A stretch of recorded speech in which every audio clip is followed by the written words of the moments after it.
listeners. I'm Brittany. And I'm Hallie. And thanks for tuning back in. Don't forget to subscribe and follow us on Instagram, Twitter, like our Facebook page. We also have a separate Facebook group that we discuss different cases and share some other details that we find, updates and things like that. So be sure to join that if you'd like. And also, a little disclaimer, we have both been sick these past couple weeks, so if it sounds a little off, we apologize. Yeah, we're trying our best. Yeah. Today we are going to be talking about a case that shook New Orleans. It's based in the 1900s and revolves around a person who claimed to be sent from hell. Is it the work of one sick individual, or is there more to the story than meets the eye? This is the case of the New Orleans Axeman. So let's jump into the abyss.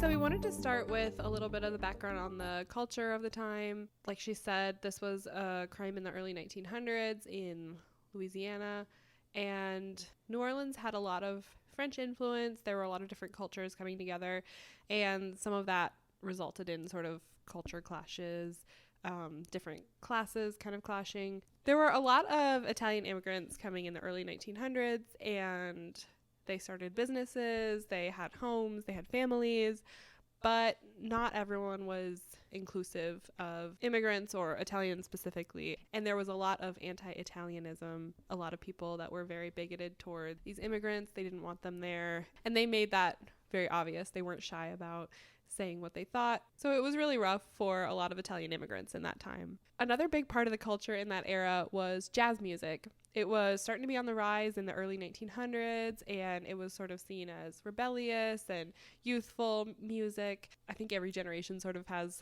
music like that where the older people, they don't get it and they're kind of like, oh, you rotten kids. Yeah. Back in my day, jazz was sort of that for the early 1900s. It was the pushback on the culture. So this case kind of starts, per se, with a couple named Catherine and Joseph Maggio.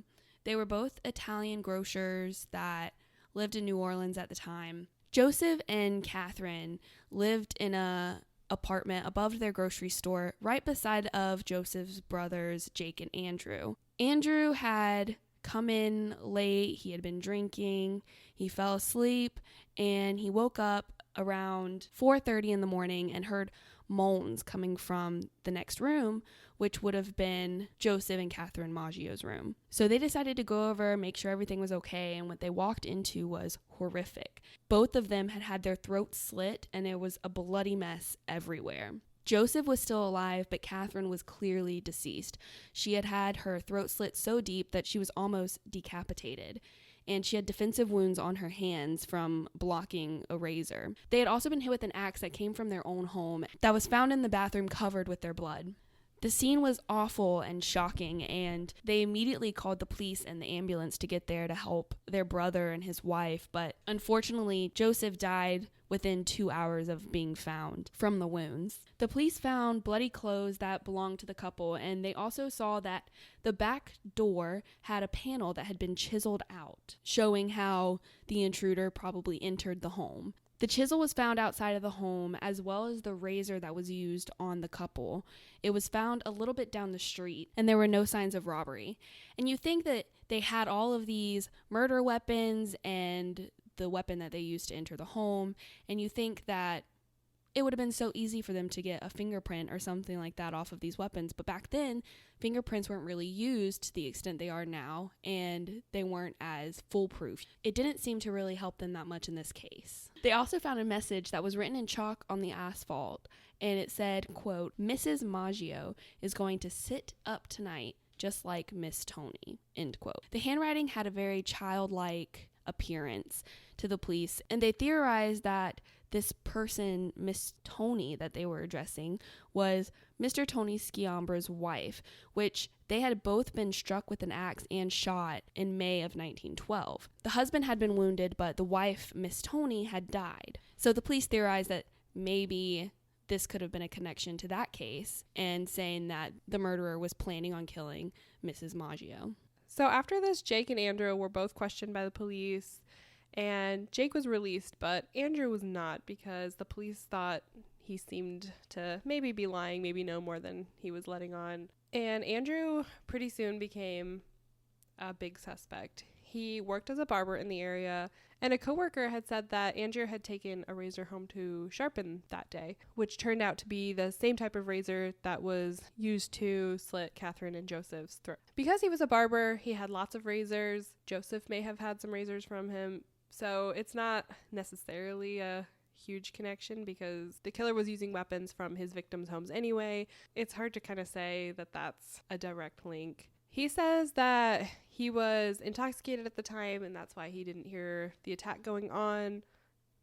Obviously, it would be pretty loud. There'd probably be lots of noise associated with that kind of crime. Especially if Catherine had defensive wounds. She was conscious and awake and fighting, so she was probably yelling and screaming for help. Yeah, so the fact that they didn't hear that, but then they later heard the moans is kind of weird. But I know a lot of people that can sleep through a lot of things, and you can't necessarily base someone's guilt on that. I even personally have slept through the alarm going off in my house in the middle of the night. Yeah, I slept through a tornado once. So he said that, you know, he was intoxicated, and later he woke up for some water, and then that's when he heard the moans. So that kind of checks out to me as a plausible scenario, but the police weren't so sure. Obviously, there was a lot of pressure to solve this and get that guy off the streets. They were trying to be thorough, I think, and trying to find any connection that they could. But ultimately, he was released 2 days after the murder. A month later, in June, another attack happened on a man named Louis Bessemer and his mistress, Harriet Lowe. Louis was another Italian immigrant who lived above his own store. A delivery man named John Zanka went to deliver some supplies to Louis one morning, and there was no answer. So he was knocking, he went to the back door, and he saw that a panel had been removed. And this, obviously, after hearing about the Maggio attack, caused a lot of panic, and he started knocking all over the door and hollering for Bessemer. And Louis ended up opening the door with blood everywhere, all over him, and Zanka immediately called the police. He knew that Harriet was probably in there, and he was wondering if she was okay, and he found out that they had both been struck in the head with an axe. They were alive, but both of them were really close to death.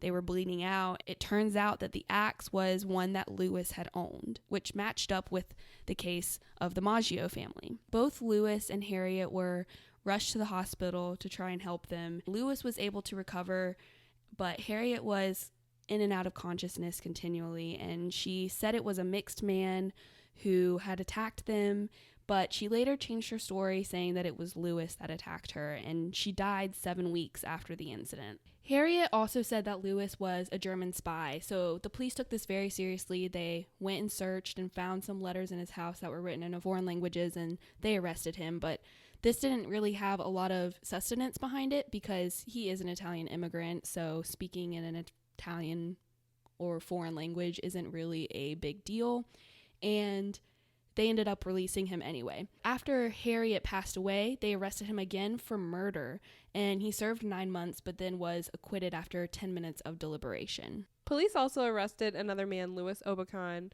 who was a black man that worked at Louis's bakery. They really didn't have any evidence against him. It was just basically he was black and he was there. He knew the victim. So more based on like racism. Yeah. So eventually they had to release him because they had zero evidence, zero connection. Just because he worked there, there were other people that worked there too that they didn't look at. So eventually they had to admit they had nothing and they let him go.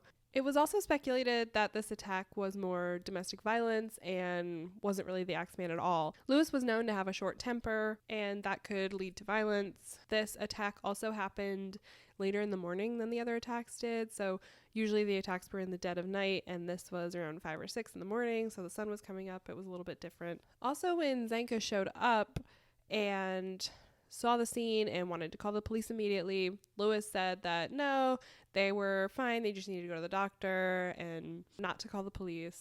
So that's pretty suspicious. I mean, I think especially an attack that brutal. Well, who wouldn't want their attacker to be put in jail? Who wouldn't want them to serve time? Who wouldn't want them off the streets? And the brutality of the attack, like you would want, I would want everyone there, the police, the fire department, every EMT, get there now. Absolutely. So I just can't imagine being like, nah, it's fine. Another weird point was there was not a lot of blood in their rooms. So probably wasn't the place of the whole attack, which doesn't really line up with the story. But there was a lot of blood in the back porch area of the house. Lewis had mentioned that he woke up in a pool of his own blood, but that really didn't add up to the evidence that was found. The evidence showed a different kind of crime than the other Axeman murders. So that, in addition to Harriet sort of pointing the finger at Lewis before she died, sort of set them on that path that maybe it was him. Maybe they had gotten into a fight and she had hit him and then he had attacked her. We don't really know, but a lot of things didn't add up with that one. Fast forward about 2 months to August 5th, 1918. A 28-year-old woman, Mary Schneider, was sleeping in her bed. She was 8 months pregnant. And when her husband got home from work, he found her really badly beaten. She was missing teeth. She had really bad head injuries. Her scalp was cut open. Mary survived this attack and she ended up delivering a healthy baby. She told police that she saw a dark figure, but she didn't know who it was. She didn't really know what had happened other than, sustaining the attack. Police determined that she had been beaten with her bedside lamp. There was no axe, no chisel.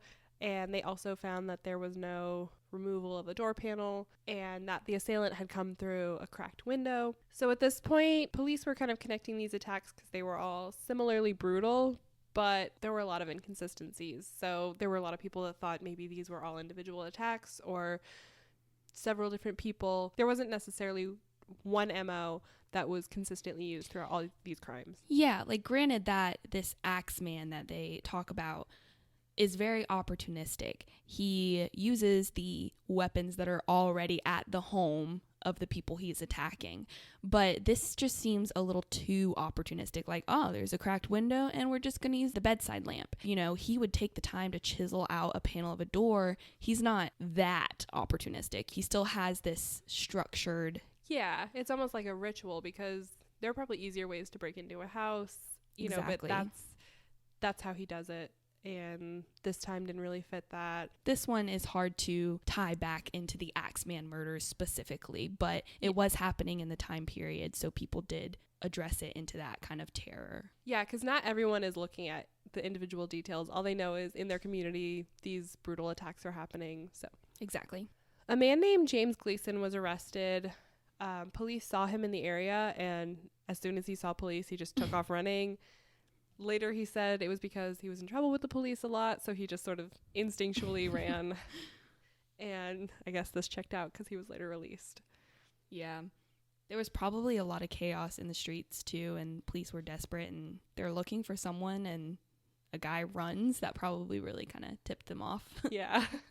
So 5 days after the attack on Mary Schneider, a man named Joseph Romano, who was an Italian barber in New Orleans at the time, was also attacked. This one seems a lot more structured with the Axeman's MO. He was found by his two nieces, Paulina and Mary, who had heard some noises coming from their uncle's room.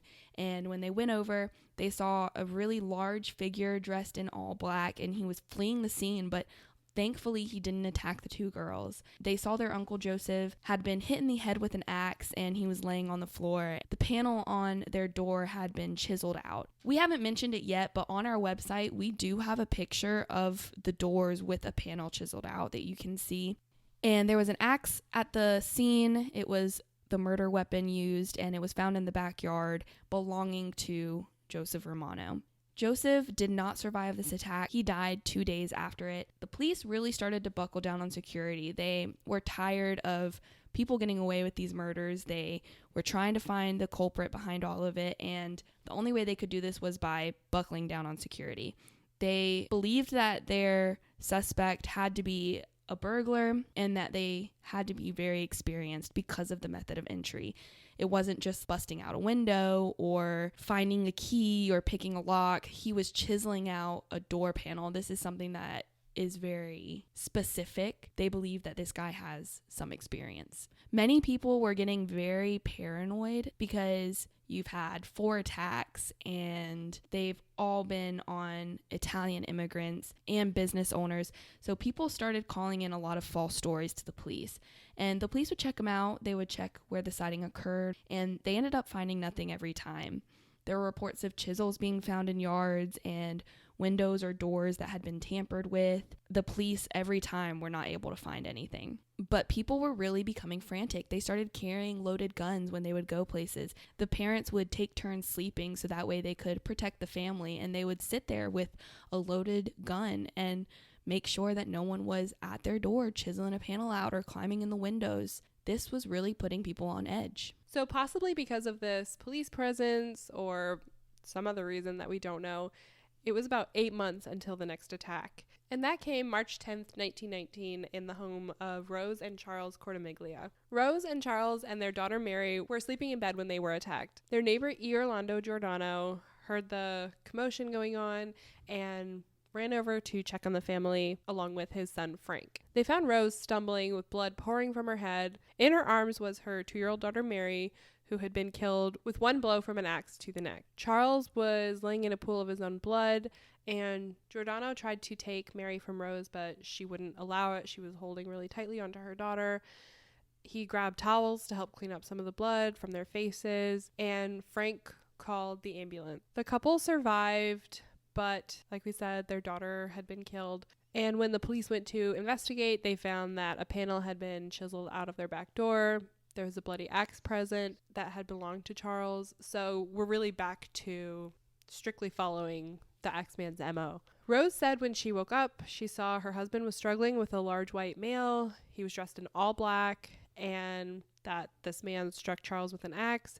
She said he went for Mary, and Rose begged him to leave Mary alone, but that he struck Mary and Rose with the axe. But a few days later, Rose ended up changing her story. She then told police that it was her neighbors, Orlando and Frank, that had attacked them. And she signed an affidavit to this effect. But because she had initially said she hadn't really seen much, she didn't remember, some people suspect that the police sort of guided her into this story to try to tie up loose ends and something like that. So it could be that the police were sort of pushing her to have a story that sort of wrapped it all up.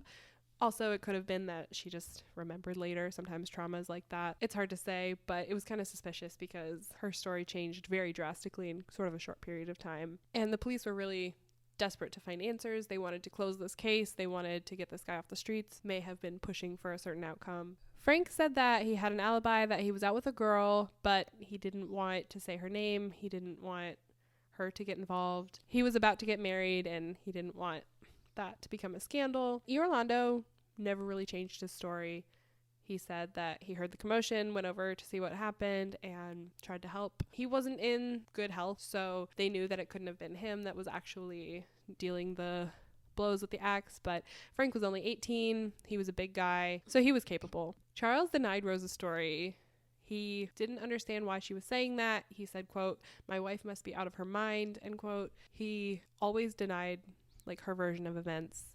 But even so, the neighbors were arrested and they were charged with murder. During the trial, people testified that the Giordanos were respectable men in the community, but Rose still pointed the finger at them. She still stood by her story that it was them. A reporter said that after Rose gained consciousness, she said that her husband had killed Mary, which caused a huge uproar in the courtroom, and Rose's mental state sort of came into question, saying that she was paranoid. She kept saying different things. She didn't have a consistent story. But still, after deliberation, the Giordanos were both found guilty of the murders, and Orlando received life in prison, and Frank was sentenced to death by hanging. During the trial, Charles and Rose's marriage was falling apart, and they ended up getting a divorce. And all of this, the trial coming to an end, this divorce, sort of made Rose rethink things. And in 1920, she actually went and told the police that she had lied, that it wasn't the neighbors. She said, quote, I lied, God forgive me, I lied. And because there was no evidence against them except for her testimony, they were both released and all the charges were dropped. The police superintendent, Frank Mooney, had assigned a task force to find the murderers, just specifically to hunt this guy down. He said he was, quote, sure that all the crimes were committed by the same man, probably a bloodthirsty maniac filled with a passion for human slaughter, end quote. They were very serious about this and were taking precautions that they could, alerting the public to what was going on to try and find this murderer. On March 15th, 1919, only 5 days after the attack on the Cortimiglia family, a letter was received by the Times newspaper from the Axeman. The return address was written as hell, and I'm going to read a few direct quotes from the letter. I won't read the whole thing because it's a little long, but we do have the whole letter up on our website if you want to read it all. The letter said, quote, esteemed mortal of New Orleans, they have never caught me, and they never will. They have never seen me, for I am invisible. Even as the ether that surrounds your earth, I am not a human being, but a spirit and a demon from the hottest hell. I am what you New Orleanians and your foolish police call the Axeman. When I see fit, I shall come and claim other victims. I alone know whom they shall be. I shall leave no clue except my bloody axe, besmeared with blood and brains of he whom I have sent below to keep me company. And then, skipping down a little bit in the letter, he says, quote, now, to be exact, at 12:15 earthly time on next Tuesday night, I am going to pass over New Orleans. In my infinite mercy, I am going to make a little proposition to you people. Here it is. I am very fond of jazz music, and I swear by all the devils in the nether regions that every person shall be spared in whose home a jazz band is in full swing at the time I have just mentioned. If everyone has a jazz band going, well then, so much the better for you people. One thing is certain, and that is that some of your people who do not jazz it out on that specific Tuesday night, if there be any, will get the axe, end quote. And it's signed off by the Axeman. There was some speculation that this letter was a hoax and it wasn't written by the real Axeman, but people were not taking the chance to find that out. So on March 19th, 1919, on the night that the Axeman had written about coming and if there was no jazz music playing, that you were going to get the axe, everyone was playing jazz. There were record players on loud. The jazz clubs were packed and every jazz band in New Orleans was booked out that night. Thankfully, no one was attacked. Some people didn't take things very seriously regarding the Axeman. They threw Axeman parties and there were popular songs that were written about him called Don't Scare Me Papa and The Mysterious Axeman's Jazz. So people were really kind of boosting it up in the media as just something to joke about, but people were really losing their lives. So about 5 months later, on August 10th, 1919, a man named Steve Boca woke up to a dark figure over his bed. He was knocked unconscious, and when he awoke, he was in a lot of pain. He stumbled over to his friend Frank's house, and the ambulance was called. Even though he had a cracked skull, he survived this attack. But he said he didn't remember anything about that night. He didn't remember the attack. He didn't remember who it was. Nothing. Police found that a panel had been chipped out of his door, which, again, was a signature of the Axeman, and they immediately arrested his friend Frank.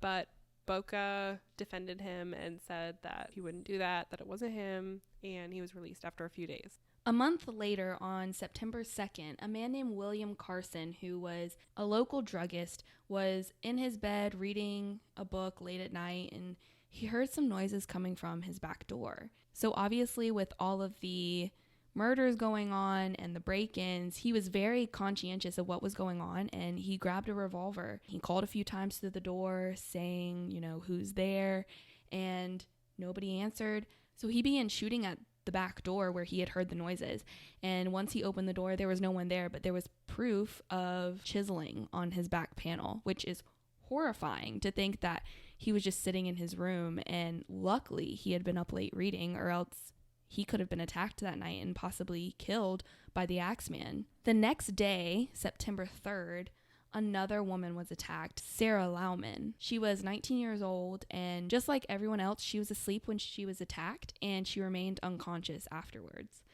The Axeman had climbed into her house through a window. This was seen as maybe this is a copycat, maybe it's a different method, just opportunistic, but she had been badly beaten. Her teeth had been knocked out. She survived, and the axe that was used on her was found in her front yard. This is resembling the Axeman, but the panel not being chiseled out kind of doesn't fit the MO, but this attack was still looped into the Axeman murders. On October 27th, 1919, Esther and Mike Pepitone were asleep in their bed. Mike was a grocer and they had 6 children. Esther awoke to noises coming from the bedroom where her husband was sleeping, and she ran in to see what was happening. She saw 2 men fleeing. Mike had been struck in the head 18 times with an axe or an iron bar. They didn't really know because the axe was not left at the scene like in previous cases. And he died immediately. Obviously, that's a pretty brutal attack. Police noted that Esther was very calm throughout all of this. They thought that was a little bit suspicious. They also noted some other inconsistencies with Axeman cases. She had seen 2 people fleeing, whereas other victims that had seen their attackers had only seen 1 person. Also, like we said, she was very calm, and there were 18 hits. And in all of the other cases, it was 1 or 2, usually 1. And he didn't really seem to care if he killed the victim necessarily. He just got in, did the attack, and left, and didn't really stay to make sure the victim was dead or anything like that. So this sort of smelled like a copycat to the police. Some people also think that it was a mafia killing for revenge, and it was just sort of covered up by the fact that the Axeman murders were happening at that time. So again, doesn't really fit exactly with the MO, but it was another brutal attack at the time, so it was all sort of just lumped together. After the attack on the Pepitone family, the Axeman kind of disappeared. There were no more killings, nothing connecting with the Axeman murders, no more leads and no more evidence, no motives. The police were kind of stumped. It's considered a cold case. They don't have anywhere to go from it. We're here in 2019 and they still haven't found out who was responsible. Some people were attacked with axes in the early 1910s. These were also believed by some people to be committed by the Axeman as well. For example, in 1910, Anthony Baraka had been shot and he had been hit in the head with an axe. Not to mention the Crudies, who had also been attacked with an axe. This was a man and woman who were married. And the Rosettos, who had been attacked with an axe as well. And the man lived, but his wife passed away from the wound. This was all in 1910. Jump forward a year to 1911, the Davies family was attacked, but the woman lived and the man died. And in 1912, the Sciambras were attacked, both shot at close range and then hit with the axe. And Miss Tony passed away, which we mentioned before when Mrs. Maggio was killed. The note had said that she will sit up like Miss Tony, which this is the Miss Tony that they believe it was referring to. In 1917, just a year before the first official Axeman attack, was the Andolina family, which all of them had survived the blows, but the man, wife, and their 2 sons were hit with an axe. So even though the Axeman murders really only were between 1918 and 1919, all the way from 1910 to 1917, there were attacks that could have been connected as the Axeman. There obviously were parts of it that weren't connected with the MO, such as chiseling out the back door, but these families were still attacked with an axe in the same way as the other families. One of the primary suspects that people consider is Joseph Mumfree, and we're going to kind of jump back to the Pepitone family that we talked about was the last victims of the Axeman murders, the official Axeman murders. Esther Pepitone, the wife who had witnessed her husband being murdered, she ended up remarrying, and 2 years after Mike's death, her second husband also died. In 1920, a man showed up at Esther's home. He tried to take some of her belongings and she panicked. She grabbed a revolver and she shot the man to death.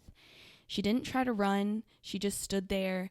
And this man was Joseph Mumfree. When the police arrived and asked her why she shot him, why she didn't run, she said, quote, "He was the Axeman. I saw him running from my husband's room. I believe he killed all of those people," end quote. Esther Pepitone was arrested, tried, and convicted of the murder, but it's been believed that Joseph Mumfree actually was the Axeman killer. Joseph was a part of a gang back then that targeted a lot of Italians. He was in and out of prison a lot. He even got sent in one time for throwing a bomb at an Italian grocer's store. And this just kind of supported the fact that he did target Italians. He did work with the gang. It wouldn't be unreasonable to believe that he was responsible for some of those murders, if not all of them. Another suspect was Jake Bird, and in 1947, he was arrested and charged with the double murder of Bertha Cludd and her daughter Beverly June. In this attack in Tacoma, Washington, an axe was used. Beverly June was attacked in the kitchen, and Bertha was attacked in her bedroom. In court, Bird tried to represent himself, but his request was denied. He was ultimately found guilty and sentenced to death. They had his fingerprints, and he confessed to this murder. After his conviction, he went on for 20 minutes about his conviction. He stated, quote, "I'm putting the Jake Bird hex on all of you who had anything to do with my being punished. Mark my words, you will die before I do." End quote. Jake ended up telling the police he was responsible for 44 different murders. He said he was willing to help the police solve the cases, and they substantiated 11 of these murders. But of these 44 murders he confessed to, none of them were Axeman related. Jake Bird was a teenager in New Orleans at the time of the Axeman murders, though, and some people, which fits because the door panels were chiseled out, and some people think that the assailant sort of shimmied through the door panel and they'd have to be pretty small. I think that doesn't really make sense for a few reasons. For one, being a teenager doesn't necessarily mean you're small, so do we know that he was particularly small? We would have to see the size of the door panels. Like, there's just a lot of information you would need for that. Plus, as we've talked about a couple times, I think the most likely scenario is not that he shimmied through the door panel. I think he probably just chiseled it out and then reached up and unlocked the door or something like that, because I don't think it makes sense any other way, really. I think the significance of that is that he was in New Orleans at the time and not necessarily his age or size or anything like that. Ironically enough, after Bird put this hex that was meant to punish the people involved in his trial, 6 of the people involved ended up dying before he did. But ultimately, he was hung in July of 1949. He was buried in an unmarked grave at a prison cemetery, and that's sort of where his part of it ended. The Axeman murders have been put all over media. They have been told in stories, and a lot of people have heard about these incidents. The killer was never found. It's been on American Horror Story in season 3. Books have been inspired by the case. Some people have even considered this more like a legend, even though it was really happening. This is a case that was never solved. Thank you guys so much for tuning in and listening this week. We hope that you tune in 2 weeks to hear our next episode. It'll be a good one. Don't forget to like and subscribe. Go ahead and give us a rating. We love to hear your feedback. We can't wait to talk to you next time. Also, don't forget to go to our website at theabysspod.com. Check out the pictures. The audio is on there too. You can see more things from the case, make it a little bit more real, a little bit more personal, rather than just hearing it over the audio. And also, don't forget to stay tuned for the bloopers. We always like to lighten the mood a little bit with some of our mistakes. We make a few here and there. And if you have any case suggestions, feel free to reach out to us. We always like exploring new cases, especially ones that are kind of lesser known. So if you have any suggestions, please let us know and we'll see what we can do about that. So we'll see you again in 2 weeks, and thanks for tuning in. Bye.